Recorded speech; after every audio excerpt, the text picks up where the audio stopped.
I drove 6 hours to hand my dad courtside tickets to the Lakers finals for his birthday. At dinner he toasted, "To my lucky son, still a disappointment, but rich now." My uncle whispered, "Luxury gifts don't make up for being a loser." I stood up, took back the tickets, and left. This morning, he called me 67 times. Then his boss called too. I drove 6 hours straight, not even stopping for coffee. I rehearsed the surprise in my head 100 times. How I'd walk in, hand my dad the envelope with the gold-foiled ticket folder, watch his face light up when he saw the seats, courtside at the Lakers finals, no less. His dream. A lifelong fan, he used to talk about it like it was a fantasy, something he'd never afford, something only real men could experience. Well, I became a real man, apparently. Built a business from nothing, took every freelance gig I could, worked through illness and burnout. And now, for the first time in our strained relationship, I wanted to give him something that said, "I remember every time you drove me to practice. I remember those nights we watched the games with the sound down so Mom could sleep." I wanted to give back. Big mistake. Dinner was supposed to be simple, just close family, a small cake, his favorite steak, and that surprise. I gave him the tickets before dessert, slid the envelope across the table, watched as he opened it slowly, eyebrows furrowing in confusion before shooting up in disbelief. "No way," he muttered, and I smiled. "Courtside," he said louder, showing the tickets to everyone like they were medals. The room buzzed. My uncle clapped me on the back. My mom looked surprised. My cousin asked, "Are these real?" I just nodded, letting myself enjoy the first genuine smile I'd seen on my dad's face in years. Then came the toast. He raised his glass, still holding the tickets in the other hand, and said with a grin, "To my son, still a disappointment, but hey, at least he's rich now." The laughter that followed was loud, but cold. My cousin snorted wine through his nose. My uncle chuckled and muttered, just loud enough for me to hear, "Luxury gifts don't make up for being a loser." Something inside me froze. I looked around the table. No one seemed to think anything was wrong. Not even my mom. I didn't say a word. I stood up, reached across the table, and took the envelope back from my father's hand. His grin faltered. "What are you doing?" he asked. "You made your point," I said. "Consider the gift retracted." And I left. Walked out to my car, shaking but calm. Drove off into the night with my jaw locked and my heart caving in on itself.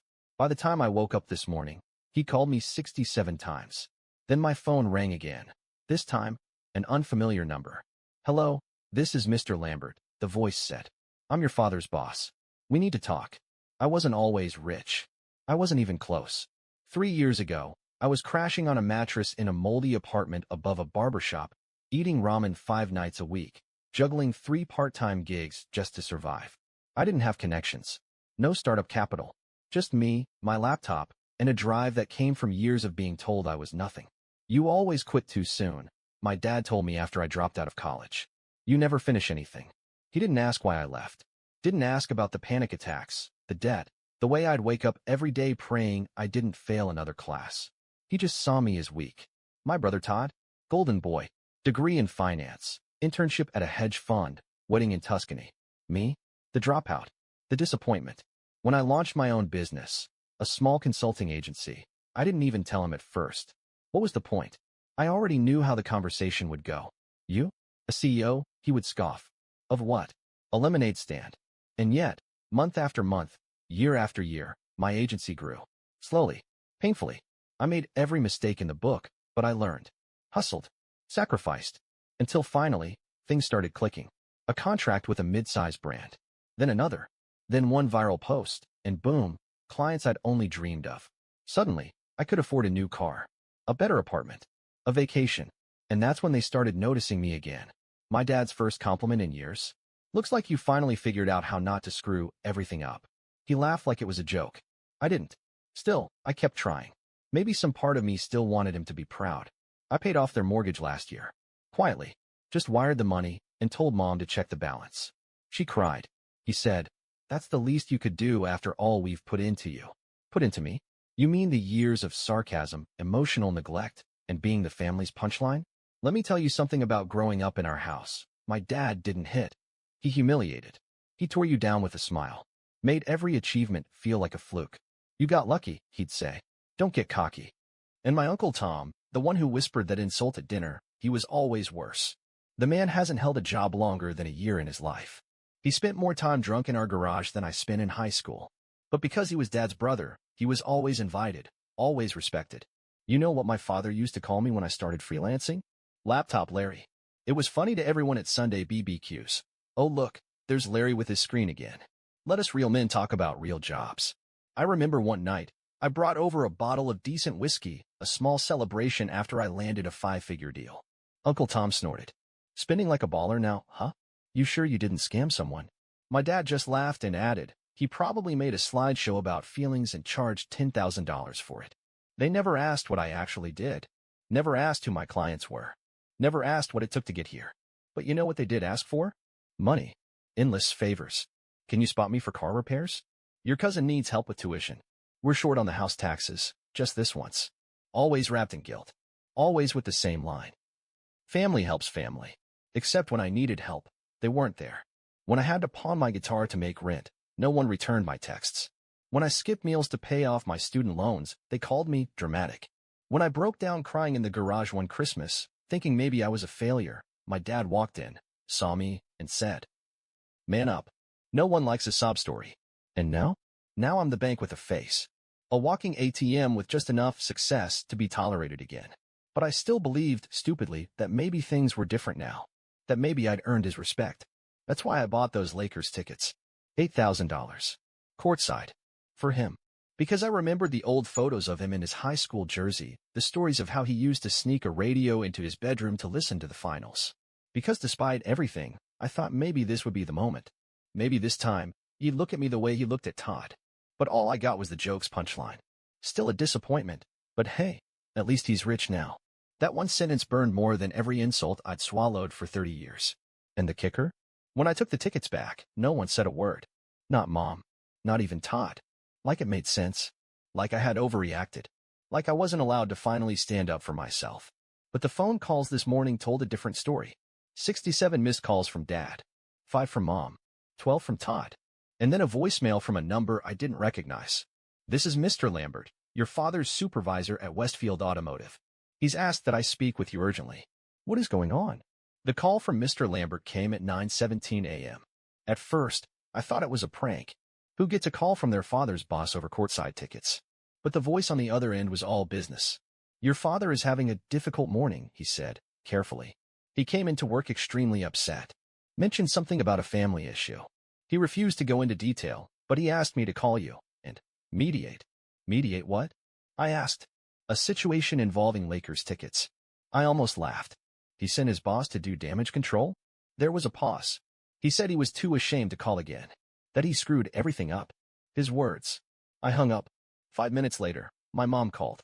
"Your father didn't sleep all night," she said without so much as a hello. "He was crying." That stopped me. My father. Crying? He's not well. He's talking about losing everything. He said you're about to ruin his life. Ruin his life? How? "Because I didn't let him insult me and keep the tickets. Because you threatened to go public," she whispered, voice trembling. "I never. What are you talking about? He thinks you're going to humiliate him. That you're going to make this into some public story. He said people are already talking." Then it hit me. He wasn't ashamed of hurting me. He was scared of being seen for who he really is. That was when I made the decision. I grabbed my keys and drove straight to his job. I didn't care about the fallout. I wanted him to see my face when I said what I was about to say. I walked into the Westfield Automotive showroom like a man walking into a fire. The receptionist looked startled. "I'm here to see Bill." Her eyes flicked toward the office down the hall. He's with someone." "Not anymore," I said, and pushed the door open.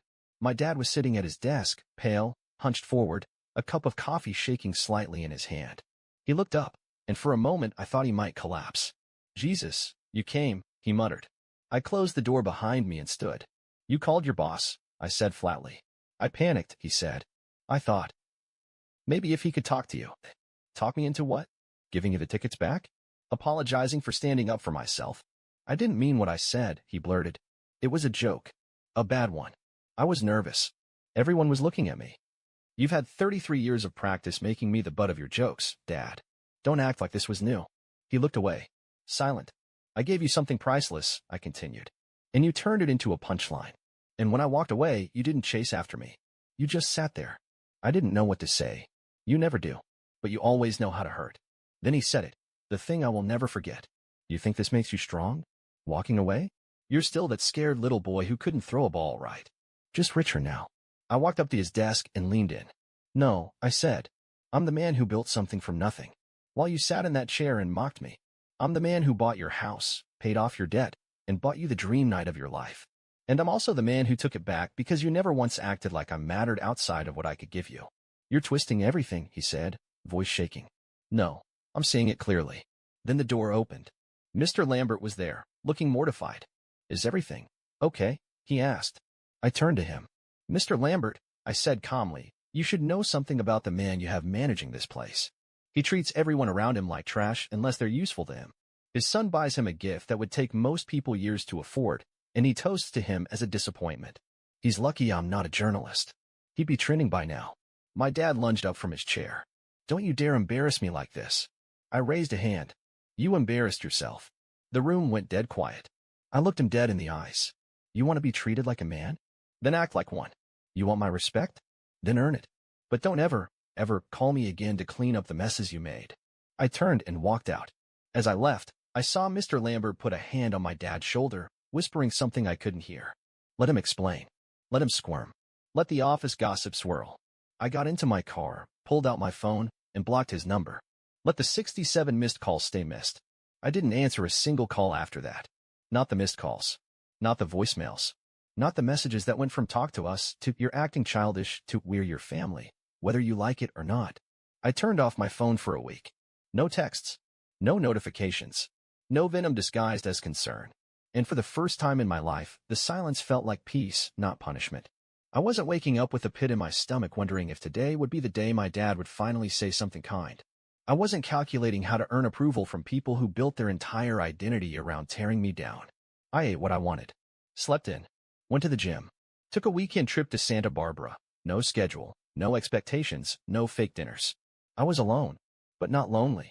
By day 5, I opened my phone again, out of curiosity more than anything. 73 missed calls. 41 from my father. 12 from my mother. 8 from Todd. The rest? Unknown numbers and 1 from my dad's work line. Again, I listened to one voicemail. Just one. Son, I know I screwed up. I know. I've never been good with words. You know that. But I didn't mean it. You gotta believe me. Don't let this be the end of us. Please. Call me. I'm sorry. But I didn't call him back. Because I realized something. He wasn't sorry for what he said. He was sorry it finally had consequences. And yet, the moment that truly ripped the mask off came 2 weeks later, when my mother showed up at my door.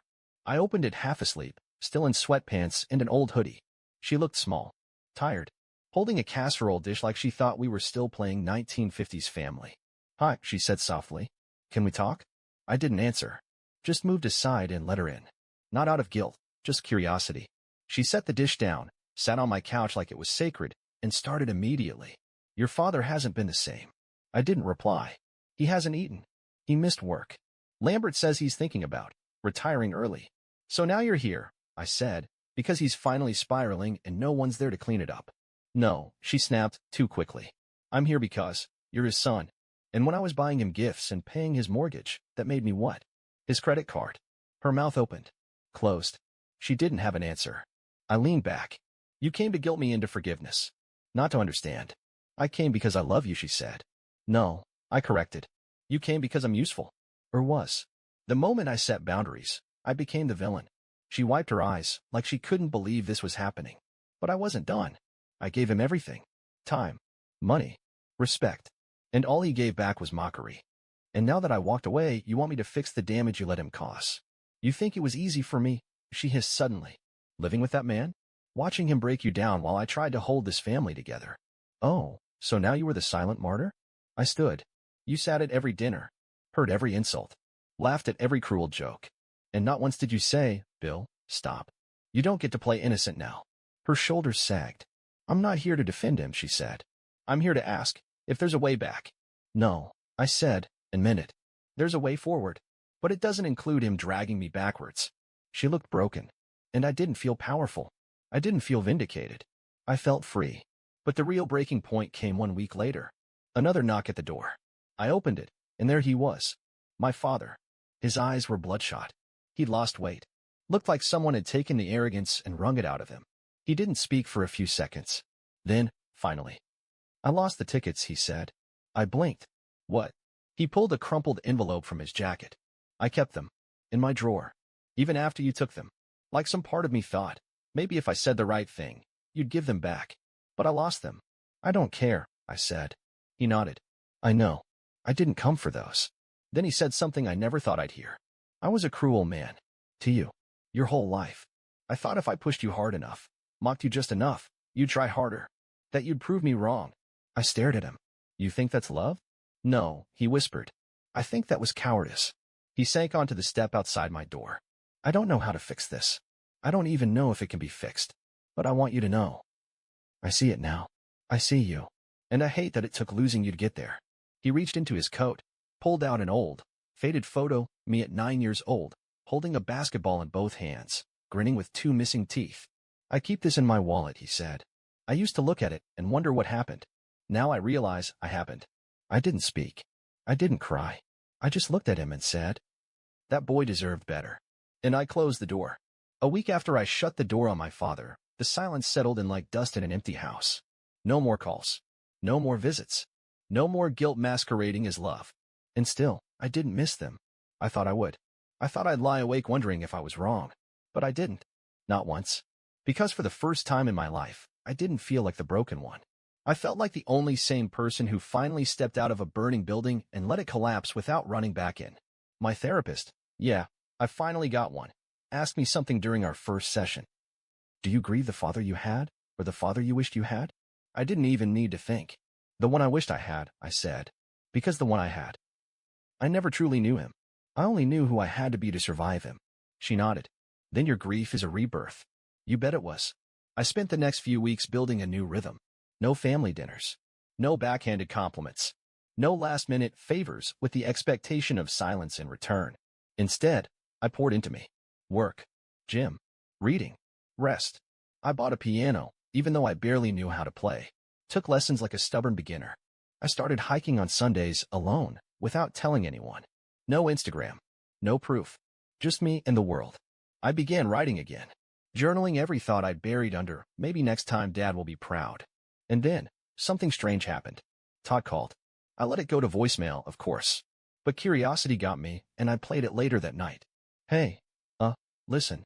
I don't know how to say this, but I get it now. About Dad. About everything. I heard what happened at his work.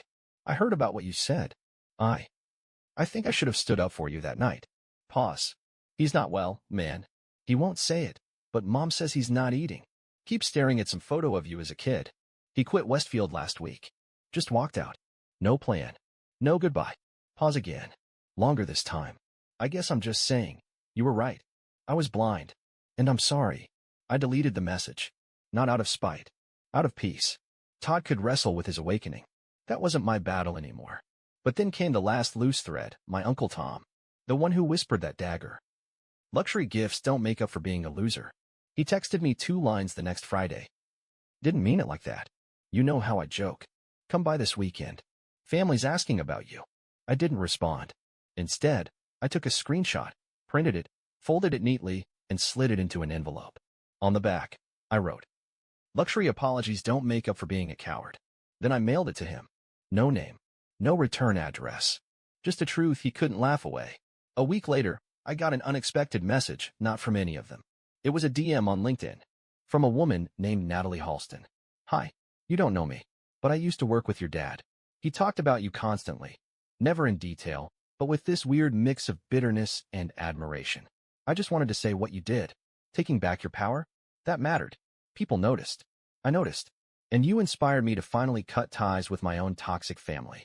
So thank you. I stared at it for a long time. Not because I needed validation, but because that was the moment I knew I hadn't just saved myself.